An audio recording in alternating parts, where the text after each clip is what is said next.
So today is the first time in over 35 years that the Belvedere will be on the ground with wheels and tires. And I have my number one helper has been helping me on this. So I want to introduce someone to you. This is my buddy Micah. And Micah is a ATV riding local kid here who is here all the time helping me. He's helped me clean up the wheels with steel wool. He's helped me clean up all the scrap metal around here so we could move in.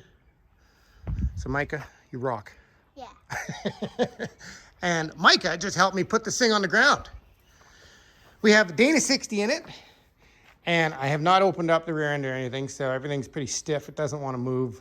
Some of the brake shoes have fallen off. We scrounged up some wheels. Micah and I were digging around in the tire piles, and I have no idea what these are from.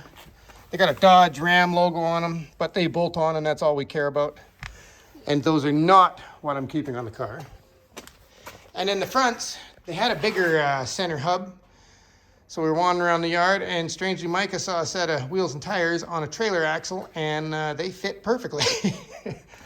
So we spray painted them, bolted them on. Oh, and we had reverse thread studs on this back wheel. So we actually knocked out studs and put proper ones on.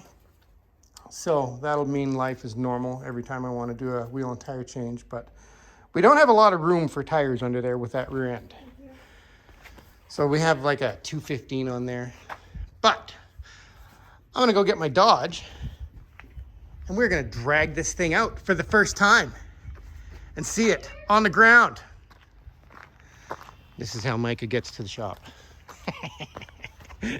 He's hilarious. He showed up yesterday wearing his jammies just to help me. He doesn't care. He'll get dirty in his jammies. I'm actually gonna roll the Kraken out on wheels and tires. Can't believe it.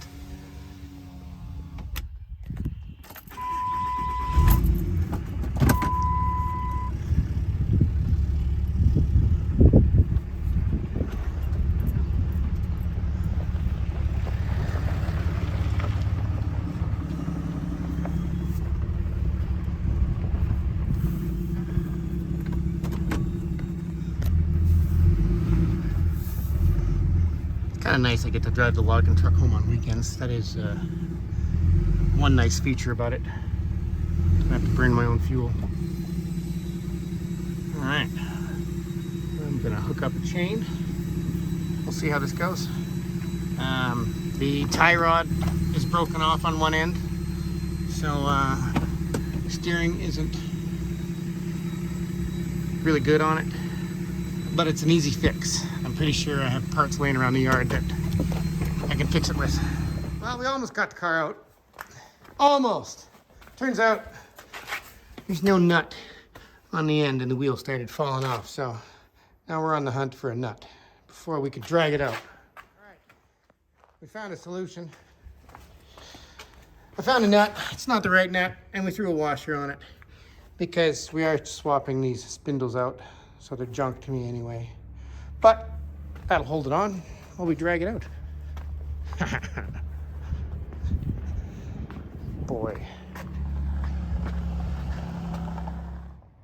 Look at that. It's outside. So now I'm completely convinced and on the hunt for a Dodge 4-speed transmission to go behind my 440. Because, you know, it's got a clutch pedal, so why not use it? I definitely need to see what a 4-speed's like in it. So I'm really enjoying finding all the old Mopar parts now that I'm at this stage. So, yeah, I just want to enjoy every moment of it. What do you think, Micah? Yeah. Yeah, this is exciting.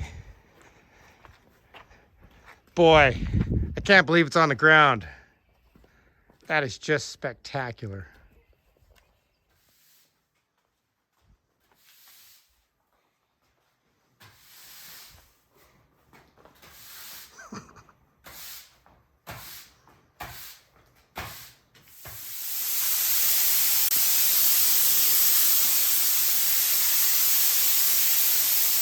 for over 9 years ago when I started ATT.